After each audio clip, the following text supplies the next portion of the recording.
Hello and welcome. The event that you're here for tonight is part of UC San Diego Changemaker Week 2021. My name is Melina Ramesha, gender pronouns she, her, hers. The mission of the Emerging Leaders Program is to guide, challenge, and inspire the development of leadership skills through experiential, direct, and reflective learning. The theoretical model that the program is based on, especially for those of you who are alumni or who are currently in the program, is a social change model of leadership development. Today's panel focuses on one of the core units of the program, which started back in 2010, and that's equity-minded leadership. Equity-minded leadership refers to the training that our student leaders receive that helps them recognize and work to dismantle patterns of inequity in their communities. So things that students are exposed to are cycles of socialization and liberation, the differences between equality, equity, justice, the concepts of power, privilege, oppression, and justice, and the social and historical context of exclusionary practices. Tonight's panel will be led by a current student, also a graduate of the Emerging Leaders Program. So please help me in virtually welcoming tonight's panel moderator, Blake Savello. Hi everyone, thank you all so much for being here. First, we will be starting with an introduction of the panelists. My name is Blake. My name is Austin Bakong. My name is Carly Garcia. My name is Kyra Green. My name is Parthu. My name is Arthi. My name is Hannah Liu. My name is Vianney Villanueva. Yeah, they have like that picture of like three people watching a baseball game. And then it shows the differences between equality, equity, and justice.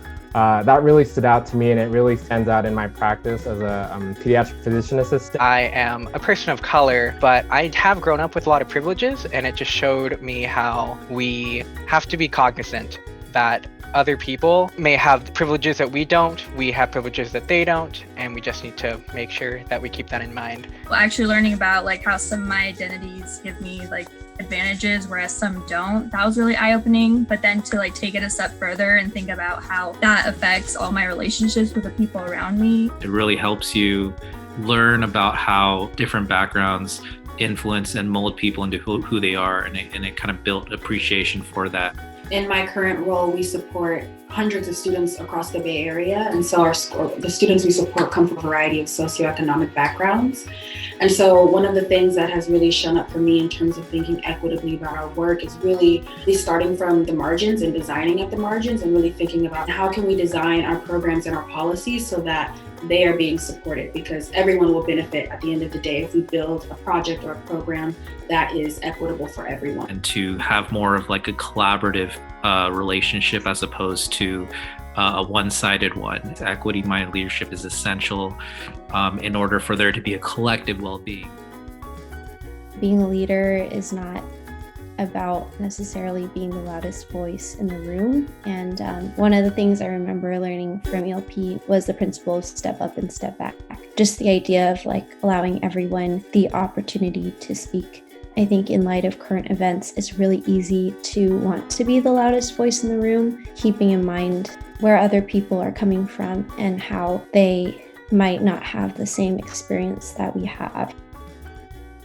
For me, the most impactful part that stayed with me was gaining more perspectives than I would have had otherwise. If I wouldn't have gone through ELP and learned from my peers and the workshops, I probably wouldn't have cared as much as I do now. It kind of motivates me to work in a field where I'm helping decrease the equity gap. We try really hard to help different nonprofits expand what they're doing in their communities. One of the ways that I've been trying to lean into processing current events is thinking smaller, stepping back and thinking about myself as an individual and not myself as a citizen of this country, a voter, all these very big labels, right? But me as a person, what am I doing? And I think about that a lot in terms of what does leadership look like? It doesn't always look big, and it doesn't always get an Instagram post, and it doesn't always get 1 million shares on TikTok. Sometimes you just pack up some water bottles in your car and you drive around and you hand them out to homeless people, and that's the work. So I definitely appreciate what you said, Hannah.